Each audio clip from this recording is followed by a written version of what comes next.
And we're back. It's Colin Stevens with another Colin Stevens Podcast episode.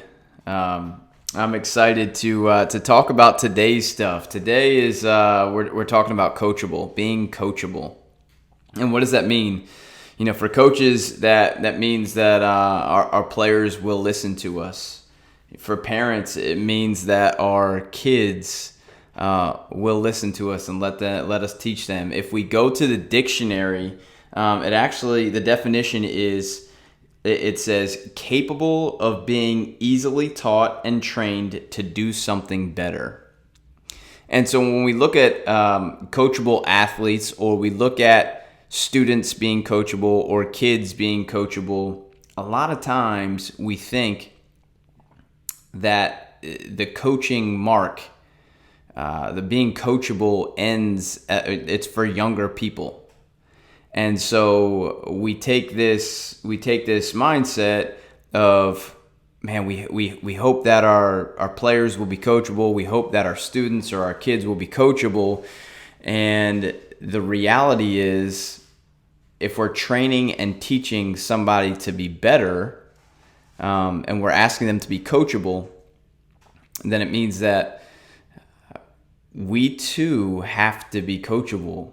If we are the coach, if we are the parent, if we are the teacher, if we are in a position of leadership, then we have to model the expectation of being coachable. And so, like, what do you see when you see a player or a student or a kid or somebody who's coachable? Is that they're receptive? Is that they'll listen? Is that they have a desire to get better? And on the other side of things, when somebody is not coachable, it is much more that they're defensive or shut down. They're not receptive to any coaching or teaching. And a lot of times this is because a protective measure, right? Trying to protect our ego from feeling like we're not good enough. And that feeling of inadequacy prohibits a lot of us from growing. But it's okay to be inadequate. It's not okay to stay inadequate. It's okay to not be good enough. It's not okay to stay not good enough. And it's amazing what happens in that time when you get a player that is coachable, and they may be inadequate at the time, but if they're coachable and they'll listen and they'll do the work, it's amazing how that player can progress. But in the same regard, we've seen players with enormous talent, special God-given gifts, but the fact that they're not coachable prohibits them from growing and getting better.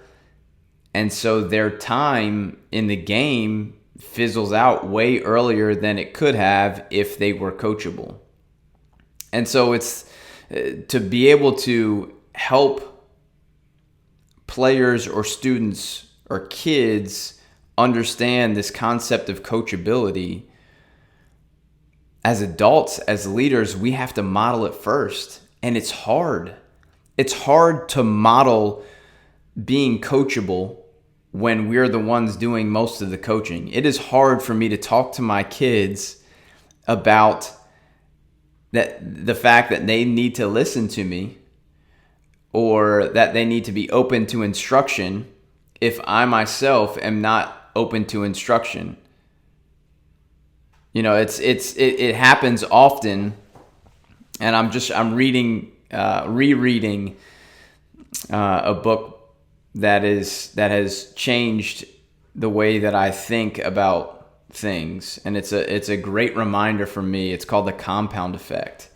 And in The Compound Effect, he's talking about habits, and he talks about, in the discrepancy, if there is a discrepancy between what you do and what you say, I'm believing what you do every time. And so if we're talking to our kids, I'm talking to my children about being coachable, but they see me not being receptive or not being willing to learn and grow and train to be better, they're going to believe my actions before they believe my words. And our players, as coaches, our players do the same thing. Teachers, it is very similar for your students, and for moms and dads, it's the same for our kids. And there's this thing about coachability that I haven't talked about that has to do with humility. And often it is the humility that puts us in a position of being able to listen, knowing that somebody has something that could benefit us in teaching and learning and listening. But there's also the factor that can be on the opposite part of that is the pride that keeps us from growing. Our pride makes us feel like we need to know it all, or that we need to present ourselves as already good enough.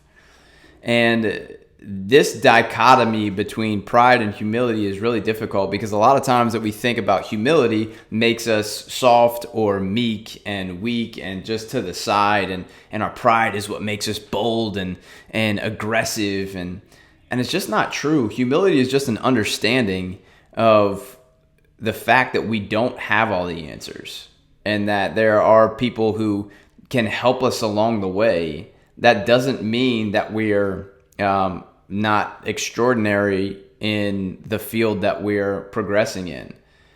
In fact, as I'm learning and growing now as a businessman and as a father, as a coach, the more that I connect with people and learn from them, the better I become, the more confident I am in all of those respects. But the more that we shut people out, and our pride does that, our pride shuts people out, and it just keeps us from growing. And so this whole, the whole importance of coachability and for players and students and kids to be coachable is so that they continue to grow. But for them to truly understand that they have to be in an environment where the leadership that is asking them to grow is also growing. Because whoever it is that we're around, if we're taking a position of learning and growth ourselves, that's the environment that we create, and all of us in some ways are a product of our environment. So coachability is huge. I'm becoming more coachable. I hope that you are as well. I hope that the ones that you're around will take your lead on listening and learning and growing and being able to be trained to become better. Because that just makes our world better. It makes our families better. It makes our teams better. It makes our businesses better. But we have to set the tone. So I hope that all of us will just lay down our pride and know that for us to become better, we have to be coachable to others around us. Certainly, I believe in my faith that God is the ultimate coach. He knows us better than anybody else does. He knows where we need to grow. He knows where he needs to encourage us. And so a connection with him, I believe, is huge.